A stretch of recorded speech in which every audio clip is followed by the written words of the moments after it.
Boa noite, hoje é o vídeo 53 da minha saga de fazer um vídeo por dia, todo dia, de falar uma ideia, uma filosofia ou um exemplo de vivência de vida ou alguma coisa do tipo. E semana do Natal, amanhã é véspera de Natal, vai ser um vídeo interessante, mas hoje eu gostaria de falar sobre filhos, é da minha perspectiva como filho. É interessante que a primeira percepção de que eu tive como filho foi até estranho, porque eu acho que eu tinha em torno de 12 ou 13 anos de idade. Agora eu não lembro exatamente. Foi quando eu pedi muito pro meu pai, pros meus pais, me comprar um avião de controle remoto, um helicóptero. E eu acredito que esse presente foi também na época de Natal, na época de Ano Novo. E ter ganhado esse presente era algo que eu queria muito, muito, muito, muito mesmo. Eu acredito que eu fiquei quase uns 6 meses a um ano pedindo para ter esse helicóptero de controle remoto, que eu acho que eu tinha visto em algum lugar e aí eu não entendia, porque aqui no começo eu não tava ganhando nem nada. E aí no Natal dos meus 12 anos, acho que foi com 12 anos de idade que eu ganhei esse presente, foi quando eu tive uma percepção diferente de papel como filho, porque foi quando eu ganhei o presente e eu só brinquei 2 vezes com ele. E aí foi a primeira reflexão introspectiva que eu tive com relação a algo que eu queria muito. Uma das, né? Acho que eu tive outras, muitas outras. E que eu tava desejando tanto. E só depois que caiu a ficha de que o tanto que meu pai tinha esforçado para entender os desejos do filho e eu, como filho, acabei no final não valorizando devidamente aquele objeto, aquele bem material, aquele brinquedo, como deveria, né?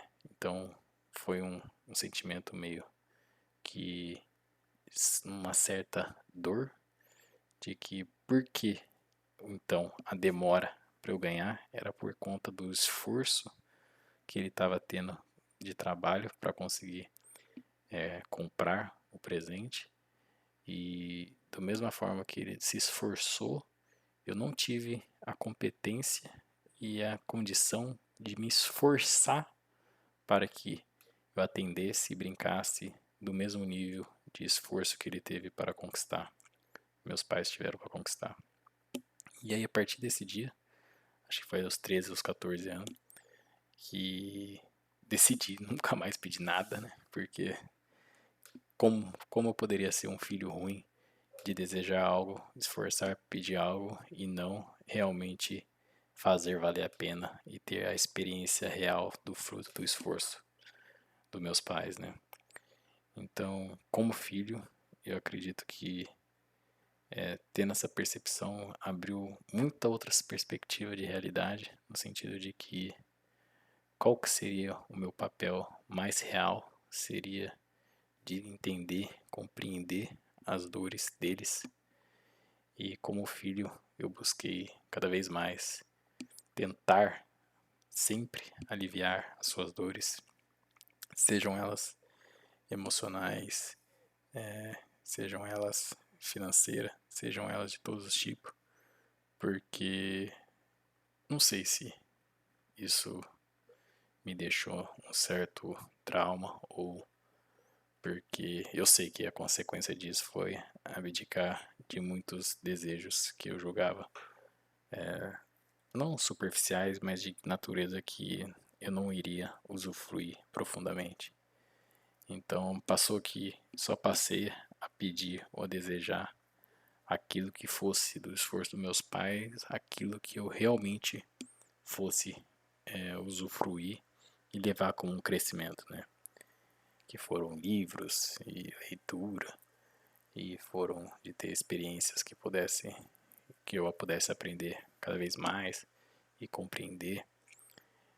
E é interessante que nesse processo de querer entender e buscar cada vez mais, teve um certo distanciamento de perspectiva de realidade, que eu passei até mesmo a enxergar certas coisas que para eles eram normais e que para mim era diferente, né? Mas eu entendo também que, como os pais, eles têm uns papéis específicos deles e talvez um dia quando eu for pai, mas eu ainda não penso, não tenho nem a perspectiva de ser pai, eu consiga entender ou compreender o real e a realidade, a perspectiva e esforço deles de querer ver os filhos sempre bem. Eu, como filho, tento ao máximo não gerar problemas para eles, deixar eles orgulhosos, tentar dar uma palavra de conforto e sempre buscar aliviar essas tensões da realidade que para muitos é muito intenso, né, e forte. Ainda não sei se eu estou sendo um bom filho, acredito que sim, porque com atitudes sempre positivas e desrespeito humanas, né, não tem que dar errado, né, é sempre coerente, é uma linha reta, é como se fosse uma flecha. Só gostaria de estar podendo fazer mais como filho, que é aliviar algumas outras dores que eu ainda não tenho as ferramentas necessárias para que talvez no futuro eu tenha essas ferramentas que ia dar uma aposentadoria digna a eles, né? Enfim, ser filho,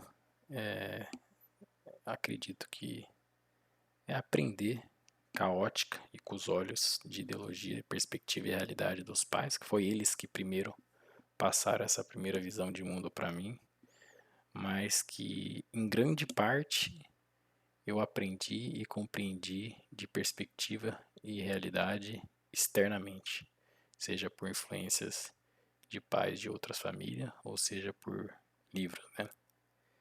E me sinto tão feliz e honrado por ter meus pais e ter minha família, que mesmo em questões de adversidade, que acredito que todo mundo tem, é nas questões das adversidades que a gente pode compreender relacionamentos e questões mais profundas de nós mesmos. Então, foram nas máximas adversidades que eu pude encontrar coisas tão grandiosas dentro de mim que eu não queria conseguir encontrar se não fosse primeiro com eles. Então, se eles estiverem ouvindo aí, eu fico muito feliz e grato por ser por ser filho de vocês. É uma honra, é um privilégio. O tanto que me amadureceu, o quanto que eu cresci, o quanto que eu aprendi, o quanto estou aprendendo e quanto que estou amadurecendo. E fico muito feliz. E é isso. Quem sabe um dia eu tenha uma compreensão do que é ser pai, quando eu for pai. Mas no primeiro momento não tenho nenhuma perspectiva de ser pai. Diante das situações do mundo, acredito que primeiro tem que se vir uma estabilidade antes de querer ser pai, né? E é interessante, né, como nas últimas gerações, minha bisavó teve 10 irmãos, minha avó teve um pouco menos, né? Tem avó que tem 6 irmãs e 14 filhos. E parece que nas últimas 2 gerações foi decaindo o número de filhos.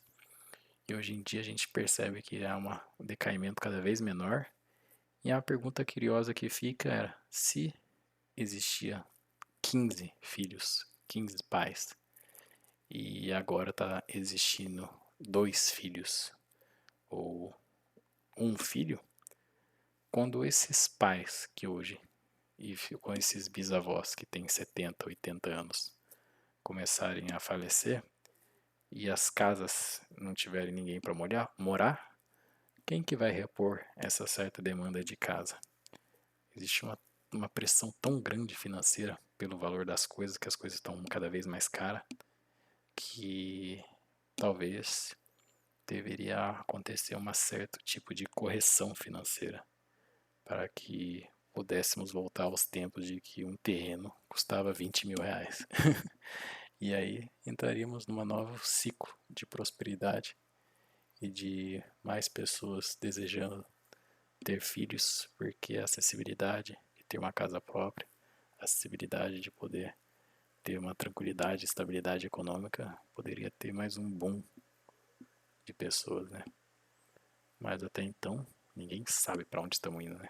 Com as coisas, os efeitos climáticos, situações adversas que estão acontecendo no mundo, nesse período de ebulição global, talvez muitas pessoas acreditam ou pensam que não seria de bom grado trazer um filho a um mundo, com um mundo assim. Eu talvez tenha um pouco desse tipo de pensamento, mas não sei. Isso aí dependerá da minha futura namorada, esposa também, né? Não é só um julgamento, uma decisão egoísta da minha parte. Enfim, é sobre isso. E lembrando que é minha mera, humilde, insignificante opinião. E até amanhã no vídeo 54.